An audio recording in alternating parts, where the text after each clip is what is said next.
School ছুটির পর রাস্তার পাশে আমার প্রেমিককে দেখে আমি চমকে উঠলাম। তার সাথে আমার 10 বছর আগে ব্রেকআপ হয়েছে, যাকে ছেড়ে দিয়ে আমি একটা অমানুষকে বিয়ে করেছিলাম। আমার বিয়ের 1 বছর পর আমি যাকে এত করে খুঁজলাম, আজকে সে আমার সামনে দাঁড়িয়ে আছে। সেই মানুষটাই আমি যে স্কুলে শিক্ষকতা করি, সেই স্কুলে এসেছে আজকে তার মেয়েকে নিতে। তার নাম ছিল কানন।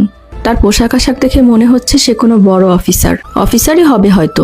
ভাগ্যিস আমি বোরকা পরা ছিলাম, ও যাতে আমাকে চিনতে না পারে এজন্য আমি সাথে সাথে মুখটা ঢেকে ফেললাম। ও মেয়েকে নিয়ে রাস্তার পাশে দাঁড়িয়ে আছে, হয়তোবা গাড়ির জন্য অপেক্ষা করছে। কেনই বা আমি ব্রেকআপ করলাম, আর কেনই বা আমি একটা অমানুষকে বিয়ে করলাম, সেসব কথা আমি একটু পরেই জানাচ্ছি।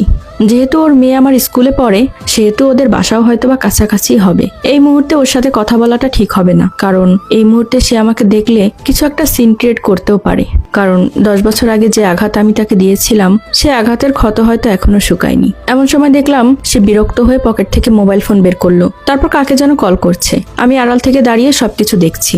সে ফোন করে একজনকে বলছে, হ্যালো সাকিব, তোমার গাড়ি নিয়ে আসতে এত লেট হচ্ছে কেন? অপর প্রান্তের ছেলেটি কি বলছে তা আমি শুনতে পাইনি, কিন্তু ততক্ষণে কানন আরো বেশি চিল্লাচিল্লি করতে লাগলো। তুমি বলেছিলে গাড়িটা ঠিক করে আনতে কয়েক মিনিট লাগবে, এতক্ষণ লাগে নাকি? একটা গাড়ি ঠিক করে আনতে সর্বোচ্চ 10 মিনিট লাগে, বড়জোর 20 মিনিট, কিন্তু তুমি অফিস থেকে গাড়ি নিয়ে গিয়েছো প্রায় 2 ঘন্টা হলো। আমি মেয়েকে নিয়ে স্কুলের সামনে দাঁড়িয়ে আছি, তোমার আসতে আর কতক্ষণ লাগবে? বুঝতে পারলাম কানন তার নিজের গাড়ির ড্রাইভারের সাথে কথা বলছে, এবং এটাও শিওর হলাম সাথের মেয়েটি তার নিজেরই সন্তান। এরপর কাননকে বলতে শুনলাম, ঠিক আছে, তুমি গাড়ি নিয়ে বাসায় চলে আসো, আমি অটোতে করে মেয়েকে নিয়ে বাসায় যাচ্ছি। এ কথা বলেও মোবাইলের লাইনটা কেটে দিল।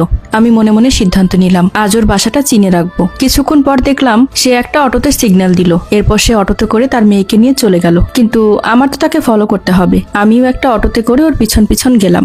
অটোতে উঠেই আমার মনে পড়তে লাগলো সেই 10 বছর আগের কথা। 10 বছর আগে আমি কাননকে একটা রেস্টুরেন্টে ডেকে এনেছিলাম। আমার আসার আগেই কানন এসে বসে আছে। আমার আসতে লেট হওয়াতে কানন বলল, 1 ঘন্টা ধরে তোমার জন্য অপেক্ষা করছি, আমাকে আসতে বলে তুমি এত লেট করলে কেন? আমি বললাম, আমি তো তোমার মতো বেকার নই। আমার কথা শুনে কানন তখন হেসে দিল আর বলল, এই ম্যাডাম, আপনিও কোনো কাজকাম করেন না, শুধু লেখাপড়া করেন। আমি বললাম, সেটাও একটা কর্ম, কিন্তু তুমি লেখাপড়া শেষ করে এখনো কোনো কাজ করতে পারছো না, তুমি তো অকর্মা। কানন বলল, তোমার সাথে প্রেম করছি, এটাই তো একটা কর্ম। এরপর আমি বললাম, দেখো কানন, আমি তোমার সাথে একটা সিরিয়াস কথা বলার জন্য এখানে ডেকে এনেছি, তোমার সাথে আনন্দ ফুর্তি করার জন্য না। কানন বলল, আচ্ছা ঠিক আছে, আমি এখন সিরিয়াস, তুমি তোমার কথাগুলো বলো। আমি বললাম, দেখো, বাসা থেকে আমার জন্য বিয়ের জন্য চাপ দিচ্ছে মা।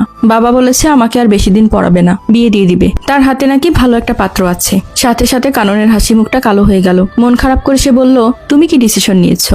আমি বললাম, আমি তো তোমাকে চাই। ও বলল, তাহলে সমস্যা কোথায়? আমি বললাম, সমস্যা তুমি বেকার। আমার কথা শুনে সে চুপ হয়ে গেল, কারণ বেকারত্বের অভিশাপ তাকে কয়েক বছর ধরেই ভোগাচ্ছে। ও বলল, তুমি তোমার বাড়িতে একবার আমার কথা বলো না, তোমার বাবা চাইলে তো যে কোনো একটা চাকরি ধরিয়ে দিতে পারে আমাকে।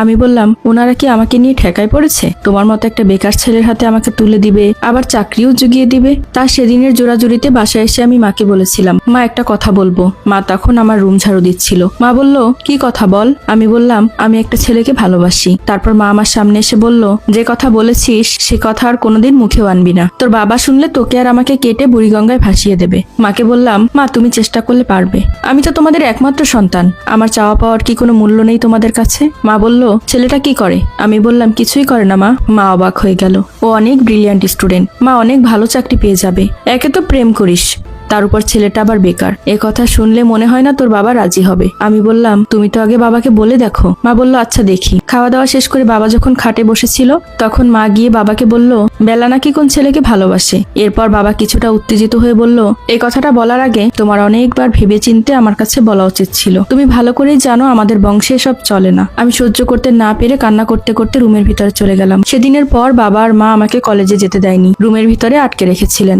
আজ আমাকে পাত্রপক্ষ দেখতে আসবে। আমার বারবার কাননের কথা মনে পড়ছে, আর নিজের অজান্তেই চোখ বেয়ে পানি পড়ছে। আমি চোখের পানি মুছে স্বাভাবিক হওয়ার চেষ্টা করছি। তারপর মা আমাকে পাত্রপক্ষের সামনে নিয়ে গেলেন। ছেলেটাকে দেখে এক মুহূর্তেই আমি কাননের কথা ভুলে গেলাম। আমার কেন জানি না এই ছেলেটাকে অনেক বেশি ভালো লেগে গেল। আর এই ভালো লাগাটা বাহ্যিক সৌন্দর্যের নাকি ওনার টাকা পয়সার জন্য, সেটা আমি মুহূর্তের মধ্যে ফিল করতে পারিনি। সেদিন আমাকে ওরা আংটি পরিয়ে রেখেছিল। এর মাস 2 পরে আমাদের বিয়ে হয়ে যায়, আর আমিও বড়লোক স্বামী পেয়ে নিজে থেকে কাননকে অ্যাভয়েড করা শুরু করেছিলাম। যেই কাননকে আমি আজ থেকে 10 বছর আগে অ্যাভয়েড করেছিলাম,